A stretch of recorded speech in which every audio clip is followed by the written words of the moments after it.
Hey guys, so ഇന്നത്തെ video എന്ന് പറയുന്നത് നമ്മുടെ കെമിസ്ട്രി സ്റ്റഡി പ്ലാൻ ആണ്. അപ്പോൾ നമ്മൾ മൊത്തം നോക്കുവാണെങ്കിൽ ഒരു 3 days നമുക്ക് കിട്ടും വൃത്തിക്ക്. അതായത് ഇന്ന് തൊട്ട് നോക്കുവാണെങ്കിൽ പഠിക്കാൻ വേണ്ടിയിട്ട്. അപ്പോൾ ഇന്ന് തൊട്ട് നമ്മൾ എന്ത് ചെയ്യുക, പഠിക്കാൻ വേണ്ടി സ്റ്റാർട്ട് ചെയ്യുക. ഇന്ന് നമ്മൾ ചാപ്റ്റർ 7ഉം 6ഉം അടിപൊളിയായിട്ട് തീർക്കുന്നു. എന്നിട്ട് പിന്നെ സാറ്റർഡേ നമ്മൾ ചാപ്റ്റർ 1 to 5 വരെ വൃത്തിക്ക്, അതായത് സെൽഫ് സ്റ്റഡി ആണെങ്കിൽ സെൽഫ് സ്റ്റഡിയിലൂടെ തീർക്കാം, ഇല്ലെങ്കിൽ നിങ്ങൾക്ക് ലൈവ് ക്ലാസ്സോ കാര്യങ്ങളൊക്കെ കണ്ട് തീർക്കാം. അപ്പോൾ അങ്ങനെ ഏതാണ് നിങ്ങളുടെ കംഫർട്ട്, നിങ്ങൾക്ക് എല്ലാം അറിയും നിങ്ങൾക്ക് എങ്ങനെ പഠിക്കാൻ പറ്റുന്നത്. അപ്പോൾ നിങ്ങൾ അതുപോലെ പഠിക്കുക.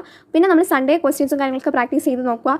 എന്നിട്ട് പിന്നെ എക്സാം ഡേ മൺഡേ നമ്മൾ മോർണിംഗ് നല്ലപോലെ ഒരു ക്വിക്ക് റിവിഷനും കാര്യങ്ങളൊക്കെ എല്ലാ ചാപ്റ്റേഴ്സിലൂടെ കടന്നു പോകുക. ക്വസ്റ്റ്യൻസ് ചെയ്തതെല്ലാം ഒന്ന് റിവൈസ് ചെയ്യുക. അല്ലാണ്ട് ഞാൻ ചെയ്തതിന് തൊട്ട് അങ്ങ് വിട്ടിട്ട് പോകരുത്. കാരണം ചിലപ്പോൾ നമുക്ക് ആ ഒരു ക്വസ്റ്റ്യൻ ഓർമ്മ ഉണ്ടാവില്ല, ഇത് ചെയ്തത് ഏതാണെന്ന് ഓർമ്മ ഉണ്ടാവില്ല. അപ്പോൾ ഒന്ന് ജസ്റ്റ് റിവൈസ് ചെയ്തിട്ട് പോവുക. അപ്പോൾ അങ്ങനെയൊക്കെ ഒന്ന് സെറ്റപ്പായിട്ട് പഠിക്കാൻ വേണ്ടി ശ്രമിക്കുക. അപ്പോൾ മോട്ടിവേഷനൊക്കെ ഇടകളെ പോകും, സാരമില്ല, അടിപൊളിയായിട്ട് പഠിക്കുക. പിന്നെ നമ്മൾ കെമിസ്ട്രി സ്റ്റഡി ടിപ്സും കാര്യങ്ങളൊക്കെ ഓൾറെഡി ഒരു വീഡിയോ ചെയ്തിട്ടുണ്ട്, ഒരു ലോങ് വീഡിയോ ഉണ്ട് നമ്മുടെ ചാനലിൽ. അപ്പോൾ വേണമെന്നുണ്ടെങ്കിൽ അത് പോയി സമയം ഉണ്ടെങ്കിൽ പോയി കാണുക. അപ്പോൾ ഇത്രയേ ഉള്ളൂ. ഇതാണ് ഒരു കുഞ്ഞ് സ്റ്റഡി പ്ലാൻ എന്ന് പറയുന്നത്. ഇത് നിങ്ങളുടെ കംഫർട്ടിനനുസരിച്ച് നിങ്ങൾക്ക് ചാപ്റ്റേഴ്സ് മാറ്റും. നിങ്ങൾക്ക് ഇപ്പോൾ 6ഉം 7ഉം നല്ലപോലെ അറിയുന്നതാണെങ്കിൽ ആ ടൈം വേറെ അറിയാത്ത ചാപ്റ്റർ പഠിക്കാൻ വേണ്ടി ശ്രമിക്കുക. അപ്പോൾ നിങ്ങൾ അത് നിങ്ങളുടെ ഇഷ്ടത്തിന് നോക്കി മാറ്റി യൂട്ടിലൈസ് ചെയ്യുക. അപ്പോൾ ഈ ഒരു പ്ലാൻ ഇഷ്ടമായിട്ടുണ്ടെങ്കിൽ ലൈക്ക് ചെയ്യുക, ഷെയർ ചെയ്യുക, കമൻറ്റ് ചെയ്യാൻ, സബ്സ്ക്രൈബ് ചെയ്യുക. നിങ്ങളുടെ ഫ്രണ്ട്സിന് കൂടി ഷെയർ ചെയ്ത് പഠിക്കാൻ വേണ്ടി പറയാം. അപ്പോൾ ഇത്രയേ ഉള്ളൂ. Bye bye.